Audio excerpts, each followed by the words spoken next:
सरकार से मांगा था जवाब कि आपका एक मंत्री कहता लाठीचार्ज नहीं हुआ, एक मंत्री कहता लाठीचार्ज हुआ।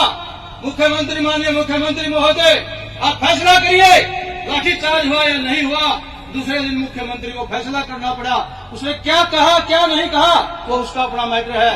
तो मैं वो व्यक्ति हूँ जो सबसे पहले इस कानूनों के बारे में पता था, जिसने ये कहा था अगर ये तीनों कानून जो है किसानी को ही खत्म नहीं करेंगे, ये हिंदुस्तान को खत्म करेंगे, आम गरीब आदमी को खत्म करेंगे, ये वो कानून है।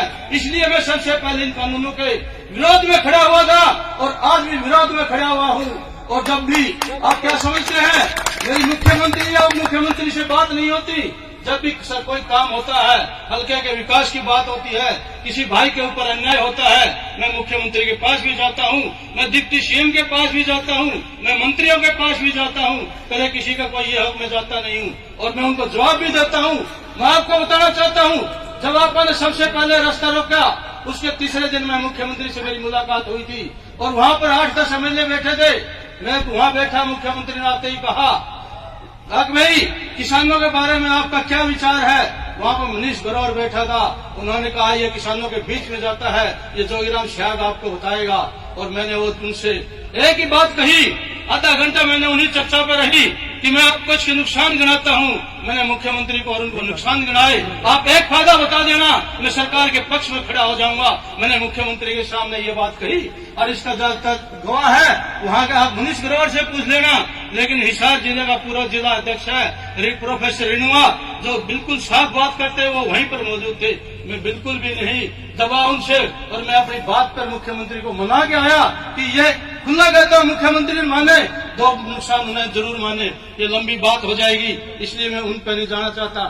तो साथियों, मैं तो आप लोगों को एक बात बताना चाहता हूँ कि आपका भाई कभी नहीं सोचता ये एमएलए है, ये एक ही बात सोचता है ये किसान का पुत्र है, इस देश का पुत्र है, इस देश की मिट्टी से बना हुआ व्यक्ति है।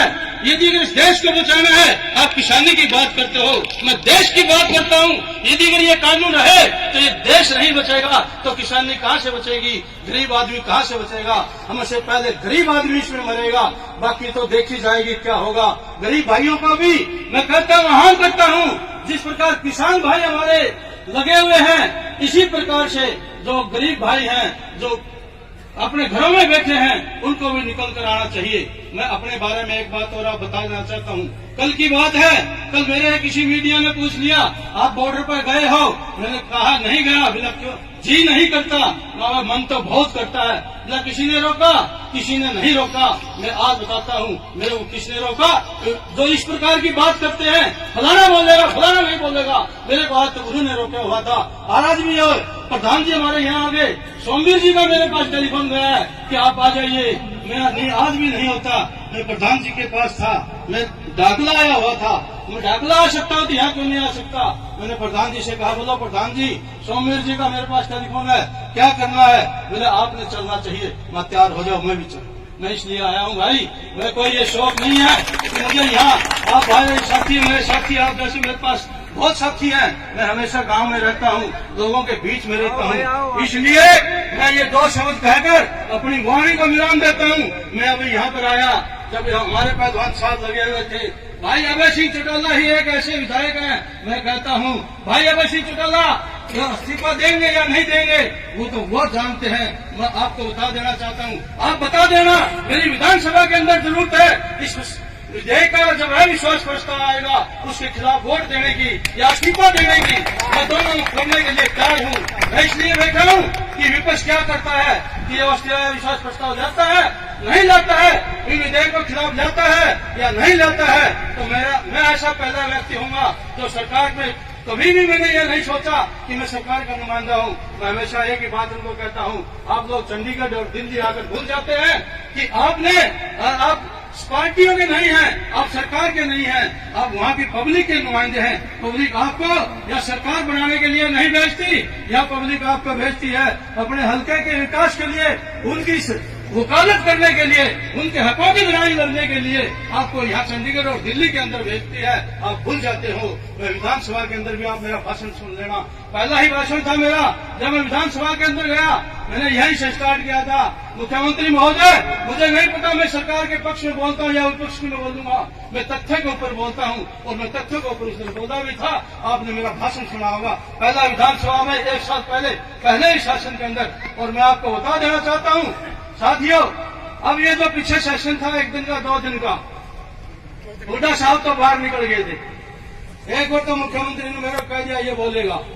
आपने पता है मेरे पास दो मंत्रियों के उसी टाइम मेरे को बुला लिया गया, अब आप बोलना मत।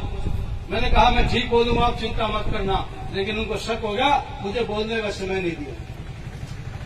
तो मैं बिल्कुल बैलेंस बोलता हूँ, मैं किसानों के साथ हूँ, मैं किसान हूँ इसलिए किसानों के साथ हूँ, मैं धरती का पुत्र हूँ, देश का पुत्र हूँ, इसलिए देश मेरे लिए पहले है। तो ये फैसला जो है, और मैं जो करता हूँ, आपने किसी ने मेरे को ये नहीं कहा आप समर्थन कर देना 22 तारीख को, मैं सबसे पहले अपना आप समर्थन किया।